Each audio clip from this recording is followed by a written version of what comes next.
حمد ہے اس ذات باری تعالیٰ کی جو سارے جہانوں کا مالک ہے، اور درود ہے حضور اکرم حضرت محمد صلی اللہ علیہ وآلہ وسلم کی ذات مبارکہ پر۔ اللہ سے دعا ہے کہ وہ ہمیں دنیا و آخرت کی تمام بلائیاں عطا فرمائے۔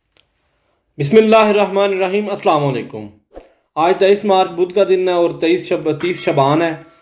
بات کریں گے اسلامی امارات افغانستان کی، جہاں پر بڑی اہم پیش رفت ہو رہی ہیں اور ملک جو ہے وہ ترقی کی راہ پر گامزن ہو چکا ہے۔ اگر ہم یہ کہیں کہ اسلامی امارات افغانستان اپنے پلان 1 سے پلان 2 کی طرف چلی گئی ہے اور اپنے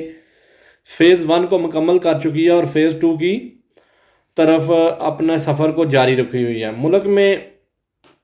اسلام جو ہے وہ انتظامی معاملات کا ٹارگٹ سیٹ کر چکے ہیں، سیکیورٹی پوزیشن سیٹ کر چکے ہیں، معاشی راہ ہموار کر چکے ہیں، ملک میں سیاسی کنٹرول حاصل کر چکے ہیں، عوام اور حکومت ایک پیج پر ہیں، اپنے روابط کو قائم کر چکے ہیں اور پوری دنیا کے سامنے اپنی صاف، شفاف اور دو ٹوک الفاظ میں ہرجہ پالیسی کو واضح کر دیا ہے۔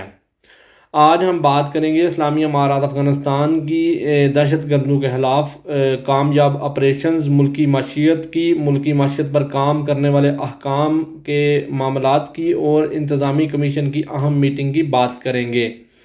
ترجمان اسلامی امارات افغانستان مولوی ذبیح اللہ مجاہد صاحب نے بتایا کہ 21 مارچ کو سیکیورٹی فورسز کابل شہر میں دہشت گردوں کے خلاف اہم آپریشن کیا۔ انہوں نے بتایا کہ سیکیورٹی فورسز نے کابل کے ڈسٹرکٹ دوزداہ کے علاقے چہراہی بیتاق میں آپریشن کیا اور اس آپریشن کے نتیجے میں داعش کے 3 ممبرز مارے گئے۔ لاتعداد اسلحہ، ہتھیار، ہینڈ گرنیڈ، لاتعداد ریموٹ اور ایکسپلوزیوز، اس کے علاوہ مائنز بم بنانے کے لیے استعمال ہونے والا مواد قبضے میں لیا۔ مولوی صاحب نے بتایا کہ داعش کے یہ ممبران خفیہ مقامات پر کابل کے مختلف علاقوں میں حملے کرنے کے لیے چھپے ہوئے تھے اور ان دہشت گردوں کو پاک ماہ رمضان میں مختلف جگہوں پر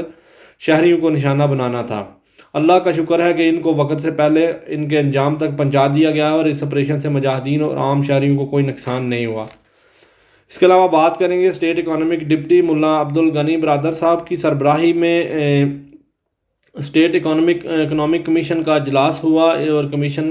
کے مقصد کے مطابق تمام تر اہم معاملات پر گفتگو ہوئی۔ اس کے علاوہ پرائم منسٹر اکنامک آفس کو دا افغانستان براسنا شرکت پرپوزڈ پروجیکٹ کی تکمیل کے لیے منسٹری آف فائنانس اور دوسرے متعلقہ اداروں کے ساتھ تعاون کرنے کا کہا گیا اور 10 دنوں میں اسٹیٹ اکنامک ڈپٹی کو رپورٹ پیش کرنے کا کہا گیا۔ اس کے علاوہ کابل سٹی میں فرسٹ زون میں اربن ڈیزائن کو ایگزامائن کرنے کے لیے کمیٹی بنائی گئی اور اس کے علاوہ صوبہ قندوز میں 100 ایکڑ پر مشتمل بنجر زمین کی تشخیص اور ان وجوہات کو جانچنے کے لیے کمیٹی بنائی گئی اور جو اس علاقے کا دورہ کرے گی، لوگوں سے رہنمائی لے گی اور لوگوں سے اس کے بارے میں پوچھے گی، ان کی ڈیمانڈ کو جانے گی اور اس زمین کی لیز اور معاہدے کے وقت کا تعین کرنے کے سلسلے میں اپنے ویوز کمیشن کو جمع کروائے گی۔ اس میٹنگ کے آخر میں ایک کمیٹی نامزد کی گئی جو صوبہ بلخ کے 8 ڈیولپمنٹ کونسلز کے اکاؤنٹس کو چیک کرے گی، جو ان کو ٹاسک دیا گیا تھا کہ منسٹریز اور دوسرے اداروں کو سامان کی تقسیم کریں اور اس کے علاوہ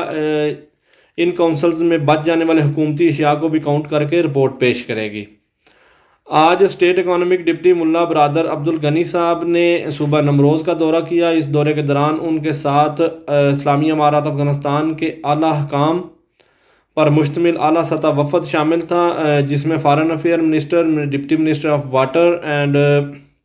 chairman of national development cooperation اور صوبہ کے گورنر بھی شامل تھے۔ اس دوران آپ نے وفد سمیت کمال خان ڈیم کا دورہ کیا اور وہاں پر کام کو چیک کیا۔ صوبہ نمروز میں لوگوں کو پیش آنے والے پانی کے مسائل پر گفتگو کی، جس میں زرعی زمین کو وقت پر پانی فراہم کرنے کا مسئلہ بھی شامل تھا۔ اس وفد نے ڈیم پر ٹربائنز کی انسٹالیشن کو جانچا اور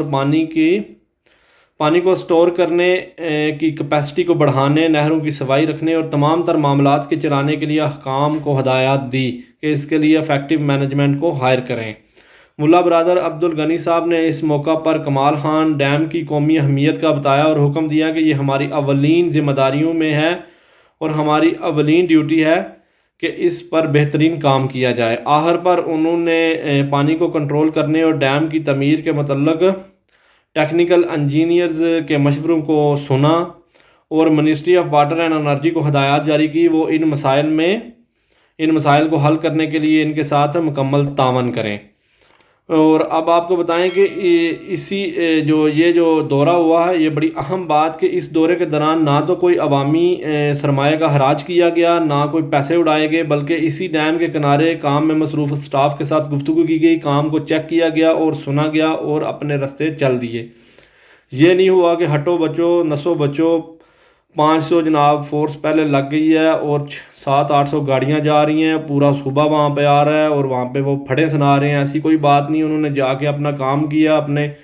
قومی فریضے کو سر انجام دیا اور اپنے دوسری ذمہ داری کی طرف چل دیے ہیں۔ اس کے علاوہ مولوی عبدالسلام حنفی صاحب کی سربراہی میں حج و عمرہ نیشنل کمیٹی کا اجلاس ہوا۔ اس میں پچھلی میٹنگ میں دیے گئے ٹاسکس، جن میں بینکوں کے ذریعے رقم اکٹھی کرنے، ایئر لائن کے ذریعے حج فارمیٹس کے بندوبست، حجاج کے لیے پاسپورٹس کی تیاری، ضروری ویکسین کی تیاری اور درخواستیں، امیگرینٹ نیشنلز کے لیے کوئی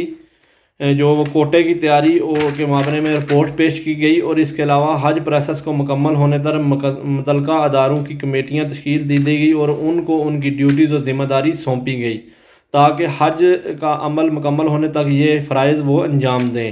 اس کے علاوہ مرکزی اور زونل ایئر فیلڈز یعنی ایئرپورٹس پر حج کے موقع پر ضروری سہولیات کی فراہمی کے بارے میں بھی رپورٹ پیش کی گئی۔ ہر کام ایک مکمل طریقے کے مطابق ہو رہا ہے اور نہ اس میں عوام کے پیسے کا ضیاع ہو رہا ہے اور نہ اس میں اپنی جیبیں بھری جا رہی ہیں، بلکہ ہم آپ کو یہ بات بتاتے جائیں کہ جب لاسٹ ٹائم حج و عمرہ کروایا گیا تھا افغانستان کی اسلامی امارات کی حکومت کی سرپرستی میں، تو جتنے پیسے حجاج کے بچ گئے تھے وہ واپسی پر انہوں نے ایک ایک حاجی ایک فرد کے گھر تک پہنچائے، اور یہی اسلام کا نظام ہے۔ اسلام اسی طرح ہماری تمام ایمانتوں کی حفاظت کرے گا اور ہمارے ملک کے اثاثوں کی حفاظت کرے گا۔ بہت شکریہ، جزاک اللہ، اللہ حافظ۔